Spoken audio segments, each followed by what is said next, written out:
Some people were tremendously offended that we would dare show that porno smut in a public forum.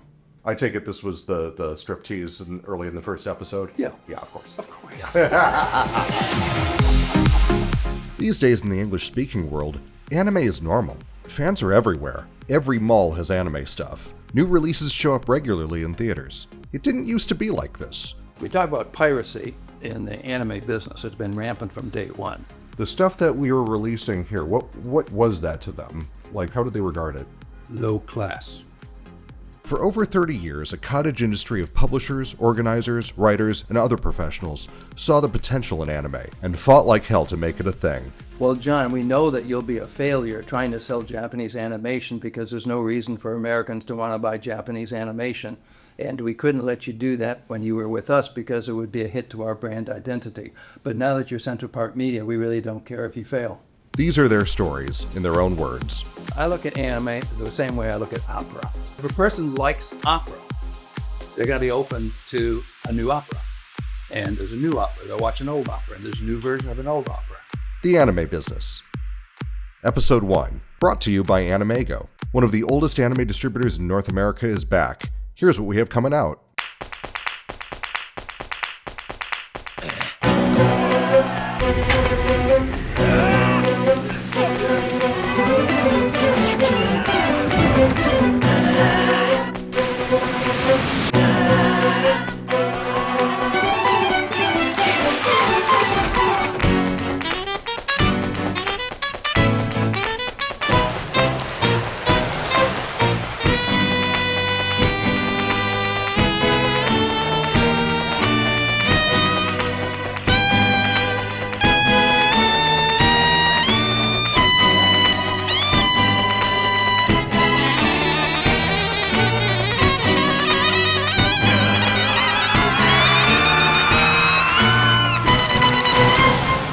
Buy it today at MediaOCD.com for an exclusive slipcover, or from other anime retailers. English and Japanese captions are courtesy of the Kleckner Foundation. Thank you.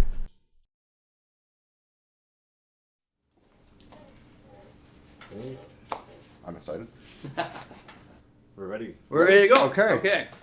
Let's start at the beginning. Well, first, give us your name and your former job title. Sure. My name is John O'Donnell, and my former job title is co-founder and managing director of Central Park Media. This is John. He and I go way back. The story goes that back in the summer of 2000, he hired me after meeting me on a plane. But most importantly, in the early days of anime on VHS in America, John was a force. His company, Central Park Media, was behind early hits like Project A-ko and Dominion Tank Police. He wasn't always popular with fans or colleagues, but he knew and understood the home video business like nobody else, and he's widely credited for getting anime on store shelves in a big way. It's fair to say that the one-time leader, yes, we were one of the first people to organize the industry.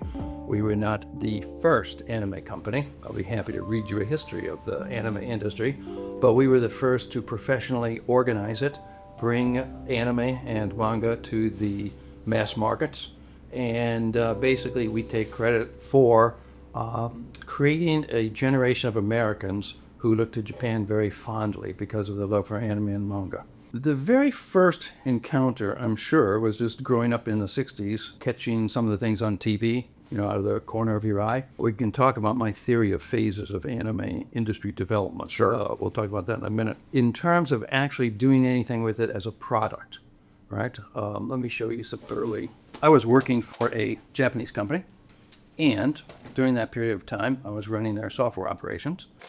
Those are Betamax tapes, by the way. And we started releasing things like Voltron and TV series such as Tranzor Z. Now, at that point in time, we said, these are interesting cartoons. And we actually marketed them just as TV shows, which were very popular. Voltron was incredibly popular at that time. And put them out on video for home video without a lot of thought as to the genre concept of anime. These were just popular TV shows. You license a popular TV show, put it on home video, you sell it. It was good business. So this was probably my first professional introduction to what we would now know as anime. And as you know, Voltron is actually a couple different TV shows which were edited together, Right. right? Same thing with Transfer Z. I think it was Mazinger Z and something else. Yep. So at that point in time, it was just TV stuff, right? And then as I started to get into it, you realized it's not just TV stuff. It is an actual vibrant industry in Japan with a long tradition. And when you start to look at the traditions of American cartoons and Japanese cartoons, you learn a lot about cultural differences, right? So let me take a moment and read you not read you, but let me refresh my memory with a couple of historical things. So I'll give you my summary history Okay. of anime and American TV, okay? What I call the first phase, 1964 to about 1967. The first wave began in the United States with the 1964 broadcast of Astro Boy. All right, that was followed by 8-Man in 1965. Gigantor, which is Tetsujin 28. Prince Planet, Marine Boy, Kimba the White Lion came out in 1966. Speed Racer started in 1967. That was really the first breakout show that really became popular and imprinted itself on the American mind. Now, at this point in time, Japanese anime was sort of what I'm talking about here. Right. It is a very inexpensive programming source to put on American TV. And that was pretty much it. Fred Ladd Yep. goes to Japan, licenses the Tetsujin, licenses the, he had Speed Racer, he had a bunch of those, right? He was one of the early guys. Just a low-cost alternative to doing it yourself here in America. A little bit different from what we were getting from Warner Brothers cartoons, Hanna-Barbera. It was a syndicated kind of a television release, not a national broadcast thing. So these early shows were sort of like American TV in that the episodes were not consecutive. You could pretty much show them in any order you want, which is how most American cartoons are. Then we say the second wave really started maybe 10, 12 years later. That would be like 78 to the end of the 80s. And in the second wave, it began with things like Battle of the Planets, 1978. Other key anime series during this period, you had Star Blazers, Force 5, Voltron, Tekkamon, Robotech, Transfer Z. Right. These guys came out in the late 80s and were more known really for their merchandising. I think Voltron, this was over $2 billion of product in America, most of which was not the video. People watched it on TV and bought the Voltron toys and the merchandise, etc. Some people bought the videos, but again, it was a different kind of a market than what we know as the anime market. I've got the details here for Voltron. Was edited together from Hyakujo O Go Lion, right, and Kiko Kantai Dairogu 15, right? Yeah. Transfer Z was the American version of Go Nangai's Zinger Z, and they edited out the female breastplates, right, of one of the robots that shot out of it because that was just too rough for TV. Too much. Now the third wave of television of anime development in America, so I'm talking about the TV side really, is 1995 up until about the end of the 1990s, early 2000s. That's gives age to Sailor Moon to Dragon Ball Z. Sailor Moon, Dragon Ball Z, Pokemon, Digimon. Yep. That's the third wave of anime. Yep. And what are the key distinctions? First of all, it's the first time the word anime started to be used. Because in the previous phase, it was just a cartoon, and nobody really cared where it came from. It was just cheap, inexpensive programming for television. The other interesting thing is that the sales point of something like Sailor Moon was it came from Japan. Right. It's cool, right? I think that was a sales point for a certain type of fan. That's not how they tried to market. No, that's not how they marketed in America. Right. But that started a fan growth, if you will. That didn't start it, but it just it built on what was already there. Sure. So this was the first. The key to this phase is it's really the first time television was broadcasting Japanese animation, right, in a vibrant home video era. So first wave, 60s, what could you do? You watched it on TV, that was it. Yeah. 70s, right? The people who had Betamaxes, Or Umatic or something. Yeah. those normal people didn't have pneumatics. That's true. So basically, the home video business started in 75, 76 with the introduction of Betamax, VHS, Rilo, etc. So the second phase was really the first time that people could record stuff from TV. It wasn't a real big home video market right then at the start because it took a while to develop. Sure. The third phase of TV, when Sailor Moon, etc., came out, that was in the presence of a very vibrant commercial distribution system for pre-recorded programming. Certainly. So each of those eras has what happened on TV had a different effect on America because of other technology. Now, the anime home video market. All right. Which were you after the picture? Yeah, which is the way I knew the picture. We say it started with the birth of the VCR, right? The mid-70s. So in Los Angeles Science Fantasy Society in 1975, they were already showing anime because people had friends in Japan, people did study in Japan. They recorded what they had in Japan. They brought it back to America. They mailed tapes back and forth. And the start of a very widespread bootleg market appeared. Now, we talk about piracy in the anime business. It's been rampant from day one. And piracy has always had two roles, if you will, two sides of the coin. On the one side, it's complete copyright infringement of intellectual property owned by people who aren't being paid by those who are consuming the product. Sure. Many people look at that as a bad thing. Right. The flip side, however, is it exposed America to a product concept that would never have come in through the mainstream channels. I mean, you want something on ABC, NBC, anime is not going to do it. Right? You want something that's going to be successful in the syndicated markets? Well, now you're back to a Voltron kind of a thing. Something that has mass appeal, a Pokemon, right? Right. But that's it. Yeah. You're not going to get more than a couple of titles into that market. With the home video in place, suddenly you had the ability to do niche marketing. And we at Central Park Media, in 1991 was when we introduced our first anime, which was Dominion Tank Police. We'll talk about that in a minute. Oh, yeah. It was economically viable to conceive of buying the rights to a product, spending money to produce it professionally, release it professionally, and expect to be able to earn back enough money to not only pay those costs, but to have some left over so you could do it again and repeat it, rinse and repeat. Right. Our first products were launched in 1990 with a documentary. And the reason we started with a documentary and we called ourselves a boutique publisher was because the mass market home video had developed by then. The movie studios were releasing their movies. The record companies were starting to release, their music videos. The main attractions in the home video world were movies, to a smaller extent, music. Discovery Channel had come out, and as a cable channel, it was very popular. So we thought, well, what there's a niche for, what there's space for an independent, would be to license nonfiction programming, a variety of genres. And we released a movie. Our first release was actually In the Blood, and it was by the gentleman who did the Pumping Iron movie series with Arnold Schwarzenegger, then Pumping Iron to the Women, right, George Butler.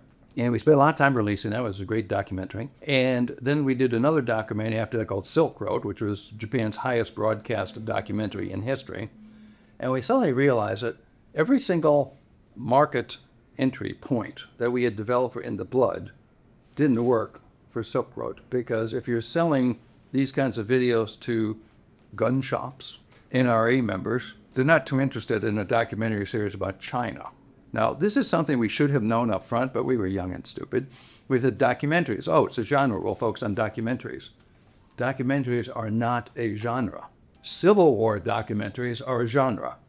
And that's a different genre than World War I documentaries, which is a completely different genre from Vietnam War documentaries. And war documentaries have very little interest to people who want to watch videos of museums of the world. So it's not a genre. Right. And every single tile required basically developing new marketing channels to reach the customers. With anime, the light bulb went off. I look at anime the same way I look at opera. If I ask a person a question, do you like opera? They're generally able to answer that question. And their answers are, heck no, I love it. Or, one or two I like, but not much. Right. But if a person likes opera, they're going to be open to a new opera. And there's a new opera. They'll watch an old opera, and there's a new version of an old opera, right? There's market consistency in the fact that their tastes are such that being open to a particular genre called opera, they're open to all kinds of things which fall into that category. Anime had that kind of potential appeal to us, we thought. If you liked one anime, chances are you'll enjoy watching another anime. Now, you might not like it as much because, this one's better than that one, but your acceptance of the genre is there.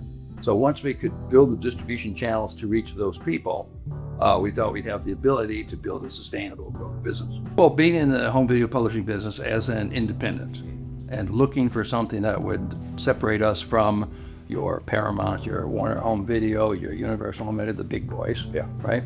We thought, what would that be? As I mentioned, I had experience with Voltron, Transfer Z, so we knew the market a little bit. We started to research it, and going back to bootlegging, when we went to our first fan conventions, we found a lot of bootlegs. If there's a lot of bootlegs, it means there's a lot of demand that's not being fulfilled. So we said, why don't we fulfill this demand with professional product, right? Licensed product. Because you can't sell bootlegs to Musicland, or if people remember what Musicland is, right? You can't sell them through major retailers. Right. It has to be legitimately, sourced IP. So it was the profusion of anime fan subs and dubs, right? That said to us, this is a market. Let's find out where we can get this from. I went back to some of the people I'd worked with before. I'd worked with people like Toho, Toei, Sony, and people like that, and started talking to them about releasing their product. What's interesting, one of the companies I'd worked for, a large Japanese company, was selling a lot of anime in Japan. And I was running their home video operations in America. And I said, this stuff will sell in America. Why don't we license it and release it? And they refused. Why? Well, after I set up Central Park Media, and I went back to them, Japan, I got a phone call, and they said, we hear you're looking to license anime. I go, yeah. They said, why don't you license ours? I said, the same stuff that you wouldn't let me release when I was running your American home video operations? They said, yeah. I said, why are you now willing to let me sell that now that I'm CPM, as opposed to when I was your subsidiary company? And you know what they told me? What? Well, John, we know that you'll be a failure trying to sell Japanese animation because there's no reason for Americans to want to buy Japanese animation. And we couldn't let you do that when you were with us because it would be a hit to our brand identity. But now that you're Central Park Media, we really don't care if you fail. Mm-hmm. Think about that. This is one of the smartest, most sophisticated Japanese companies in the world. What does that tell you about the Japanese mentality, if you will? What does that tell you about? Galapagos Syndrome. Galapagos Syndrome is what Japan calls it when their industry and market evolves completely separately from the rest of the world. It makes for some strange incompatibilities, but it also makes them special. And they love it. They love it, yeah. I was very happy. I said, yeah, I'll be happy to license your stuff. So did a deal, licensed it. What I thought was a fairly interesting title. And we're going to release that in America. And one of the things that had caught my eye about this title, it was an OVA, short, 30 minutes, 45 minutes, something like that. When they released it in Japan, this company, right, had a special promotion in the package. It was, I wouldn't even call it a sexy OVA. It was like silly, romantic stuff. But it had what we call fan service, like panty shots. Right, maybe a flash of boobs. Exactly. Mm-hmm. So in Japan, if you bought the Betamax back then, it came with paper panties. The liners were printed on paper panties. So of course I bought a couple hundred of those, the original ones. I said, we'll put these in, making a special edition. It was still in Japanese. You didn't need to translate it. Didn't need to translate anything. It was just, isn't this cute? Contains original panties, as originally sold in Japan. Because we wanted to show the fans that we were being true to the Japanese release. That was important for you from day one, wasn't it? Yes, it was. Because again, as I mentioned when we were talking about the phases of television, we were shifting from cheap programming to a tradition of excellence, if you will, a tradition of art that demands respect. And part of that respect is to treat it, right, overseas the way they would treat it back home, which is don't edit things to make them, don't dumb them down. Don't edit out scenes that the producers thought belonged there. Right. Don't, take totally different programs and edit them together and change everybody's names and just make a new show out of it. That might have been a successful commercial release pattern because we saw that happen with some of the things. Sure. But it was not being true to anime per se. So we sort of from day one, we said, no, we're Japan authorities and experts. We've lived there, we've worked there, we know the thing. We've got a lot of Japanese staff. We want to make sure that we're doing the right thing by anime. So as word came out that we were going to release this, the Japanese company got a little bit upset, worried, decided to renege on the deal, and decided to say, well, you can't release that because it will track back to us back in Japan. Because, our name's all over the credits, and our name's on the artwork, and our name's on the panties, etc. So we made a deal. They took that back. Did you already have them printed, or? Oh yeah, we Far were along long. It was going to be our first release. Oh wow! Right, and we were first release with a purpose. It was like, hey, see how cool this stuff, see how weird it is, and see how interesting and different from America, blah blah blah. So that's why Dominion ended up being our first release. But they treated us well. They paid all the money that we had spent. They paid what they thought would be a fair share of the estimated profits on the deal. They gave me a couple of titles to release. They weren't very good titles. I liked Ultimate Teacher. Okay, do you like Dog Soldier? Nobody likes Dog Soldier. Yeah. Point made. How did you go about selling those? Like, there was no retail channels for these yet. No. One of the first things we did was we hooked up with Books Nippon. Books Nippon was an American outlet of Nihon Shuppan, which is a big printing company in Japan. And they had actually a bookshop on 57th Street. And they imported Japanese books to sell to the American market. They had begun to import some anime, which they had subtitles, and they sold in the States under the name of U.S. Renditions. Do you know Robert Napton? Oh yeah, very well. He deserves a lot of credit for what he did with U.S. Renditions, because I think they were the first to probably put it on the market, a tape. Now, in 87, U.S. Renditions, you got to give these guys credit. 87? 1987, U.S. Renditions was created by Nippon Shippan Kanbai, which is the sales arm, and they became the first anime specialist company in America. Wow. And they sold them through one or two bookstores that they had. I think at one here, San Francisco, L.A. Yeah. One here in New York. Right. In 88, a year later, was when Streamline began distributing Akira theatrically, on home video. Yeah. Right? 1990, we got launched, and Animego and The Right Stuff released their first anime titles. So Animego's Robert Woodhead, a towering figure in the launch of anime. Sure is. Right? The Right Stuff, Sean Kleckner. I mean, he has been there until very recently. Yeah. And these guys deserve a lot of credit. The year after us, 92, was when AD Vision. So that's John Ledford. These guys deserve credit for founding the American anime and manga market, along with Seiji Horibuchi over at Viz. Yes. Who left Japan to come to America and be a hippie in Haight-Ashbury in the 60s. Pay for the meager lifestyle required at that time to be a hippie in the late 60s in San Francisco. He got Shogakukan to let him translate some of their manga and publish it in America as comic books. So I give him credit for launching the manga world. Viz, they began releasing videos in 93. Right, but they had done the manga stuff. Pioneer started in 94, right?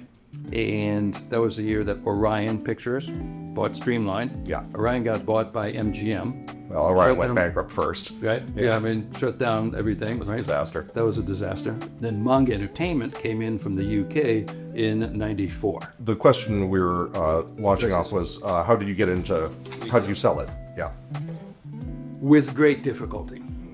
How did we sell it? There were a number of home video distributors at the time who serviced home video retailers, and there were a number of American chains that you could sell to directly. A company such as Musicland, right, with Suncoast Entertainment, Transworld Entertainment. These were big national chains, audio and video. Transworld was better known to the public as Record Town and Saturday Matinee. And you could go to their buyers and pitch them and try to sell them. You could go to companies such as Baker & Taylor, Ingram, Comtron, people like that, to get them to take your product and then put it into the video rental stores at the time, right? Remember the days when you had to buy a membership to be, to have the privilege to rent a cassette? I do. Okay, kids these days don't. This was our first release. right? Dominion Tank Police. Yep. Okay. Now, if you want to get a shot of that, you see that there are two girls on motorcycles with guns in bikini-type bathing suits. As a result of this kind of thing, which I think any anime fan today would say, yeah, okay, I got it, right? Yeah. Do you know what the reaction of the American media, the reaction of the American press, the trade was? Here's one of the first, this is in Billboard, right? And they're talking about, this is July 27, 1991. So this was just after we had announced our Central Park Media was launching US Manga Corps as our anime division at the Video Software Dealers Association, big convention that summer. The picture they used was a picture of me with the release of Mina Angechao, I Give You All, the title which was pulled back by our Japanese licensor, Right. because of their fear of their brand diminishment as a result of having paper panties in the video. It is also known as anime videos, parentheses, pronounced, quote, Annie May. That was absolutely mandatory for every press release we sent out in probably the first 5 years, because people kept asking us, what is an anime? Right. People don't do that anymore, Nope. right? So one of the points to make is today, as we are in, May of 2023 as we make this discussion? Yes. 30 years, 32 years after we started this, Yeah.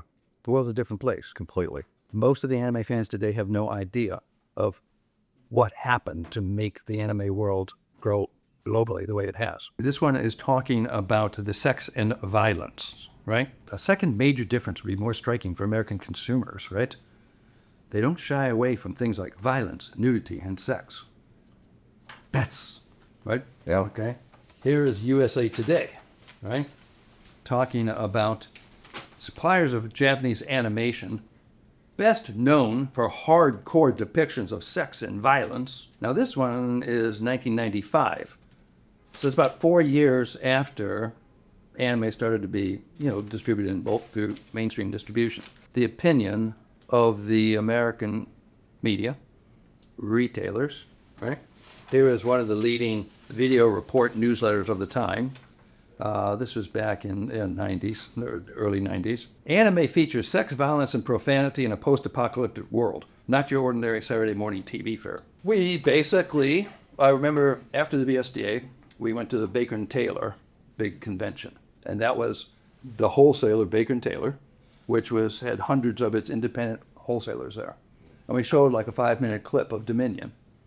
And some people were tremendously offended that we would dare show that porno smut in a public forum. I take it this was the striptease early in the first episode? Yeah. Yeah, of course. Of course. I knew what you were doing. So you played into this. Well, you know what they say, when God deals you lemons, make lemonade? You have two choices. Try to educate people who do not wish to become educated. I'm sure you've heard Mark Twain's famous line, never try to teach a pig to sing. There's two reasons. One, you're unlikely to be successful, and two, you will annoy the pig, right? So that's what talking to American media is like. They have their own narrative. They will present their narrative in spite of whatever facts you may wish to bring to their attention. But when you look at that and you go frame by frame, there's no, a little pop of nudity in there? There's not even any nipple in that scene. I don't think so. No. People would look at this kind of a picture and say, oh, that's porno, huh? And I'd say, look me in the eye, point out something in that picture that is pornographic. Well, I said, no, I'm new here. Like, tell me, what? Well, then you realize there are certain brain synapses that are not working properly, right? Right. Like, well, look at that. Yeah, a girl is in a bathing suit, a bikini with a tank top. Yeah. They just didn't have that line with cartoons. Now, that is a great lead-in. Let's talk about why. Yeah. Why is that? Let's look at the history of cartoons, of comic books and cartoons in America. This is interesting stuff, but it's a little bit of a diversion, so we'll put this part of the discussion on our website, just for our supporters. We have a series of products in America which have been the whipping boys for outrage as to what the youth of today are doing. Most of the other anime companies, We're fanboys. exactly. We had to educate the retailers that no, anime is not porno. Right. Get that out of your mind. Anyway, So, so we played into it. what's interesting is your friends across the pond in Manga Video came to the same conclusion to the point where they would punch up their dubs to get a higher age rating from the BBFC. Correct. So it became fairly clear early on that, like, if you could attract the teenage edge lords, the kids who wanted something that would piss off their parents, there was quite a lucrative, not an audience of pre-existing anime fans, but an audience of people that would be open to it. Well, look at it from this point of view. We're in 1991. Sure. Okay? There is no anime market. The analog to the anime market was the comic book world. Right. Okay? Where did anime first pop up? Comic book conventions, right? Comic book fans. Okay? That's where it began. Who were those people in 1990, 1991? 90% male. 90% over the age of 18, right? Almost all college kids. And as we like to joke at things like the anime conventions, right? As we'd watch hundreds of people walk by, we would say, did you see anybody walk by today that looked like they were the captain of the high school football team? No.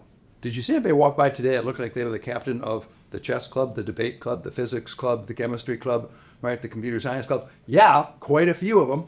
Yeah, I didn't focus on the physical characteristics so much as their mental attributes. Right. They tended to be very smart, right? They tend to be very intellectually curious, adventuresome, and they were willing to try new things. And they were in their own little world. They communicate with other people in their world. And that was the target market for us because that was the only market. So, of course, we would start off with things like your favorite dog soldier. Right. Right? So, one of the things that, one of the early programs that became my favorite, as you can probably tell from the fact that I have a lot of merchandise here. Project ACO. Why ACO? I think those are the questions you want to ask me. Well, I happened, as I got this out of the archives, to realize that I already wrote a whole page introduction to why ACO. It literally says YACO. That is the headline. Why ACO? Yeah. Dallas Museum of Art. Quote, one of the single greatest exemplars of the creative explosion in anime in the last 2 decades is Project ACO. Joe Bob Briggs. Let me remember Joe Bob Oh, Briggs. yeah. Okay.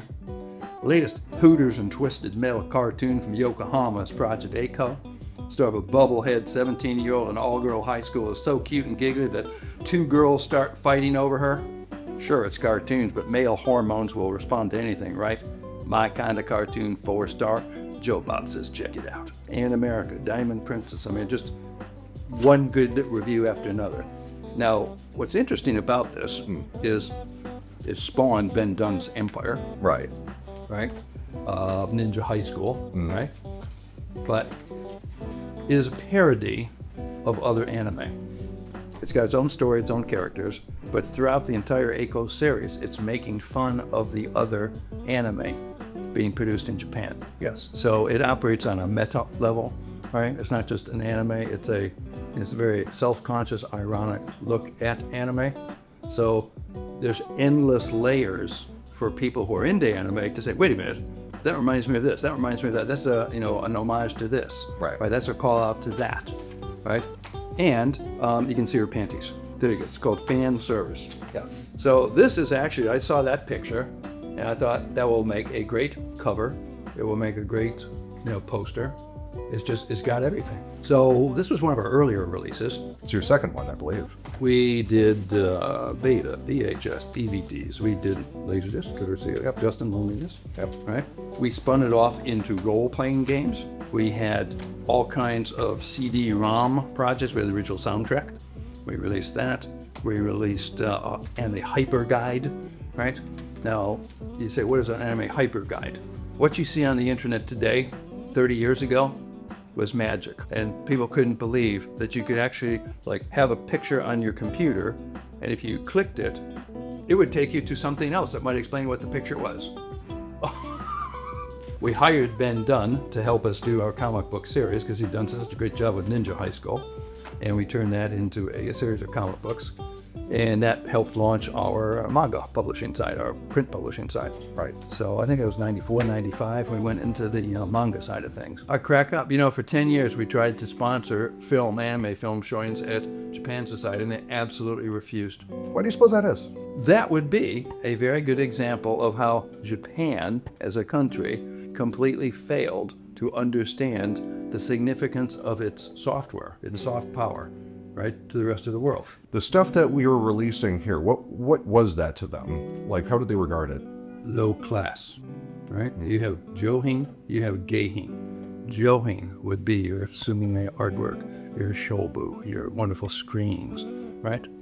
Ironically, it would be the woodblock prints, the ukiyo-e, which 200 years ago were Geihin low class crap for the commoners, because the aristocrats would never have that in their house. The attitude I could be summarized by what every American mother told their kids in the 50s and 60s growing up reading comic books. That stuff will rot your brain. Very famous article on Japan's Cool Japan soft power. Yeah, we in the anime business, manga business, we're basically trying to communicate that to Japan Inc., if you will, Yeah. for like 20 years before the article finally came out in Foreign Policy magazine. Yep. And then they said, oh, gosh, yeah, cool power, right? Cool Japan. Right. Let's spend a lot of government money, taxpayer money, let's piss it away in really stupid things by giving it to bureaucrats who have no clue, salarymen who have no clue whatsoever. Yeah, so it was one step at a time, one store at a time, one distributor at a time, one sales presentation after another. And luckily, the numbers started to work in the sense that we say, guys, how are your sales this year compared to last year? Oh, they're up. Good. They're up like 50%, 100%? Oh, yeah, they're like 200%. Any other genres that have that kind of growth? No. Do you think you might want to invest more in this category? Oh, yeah, I never thought of that.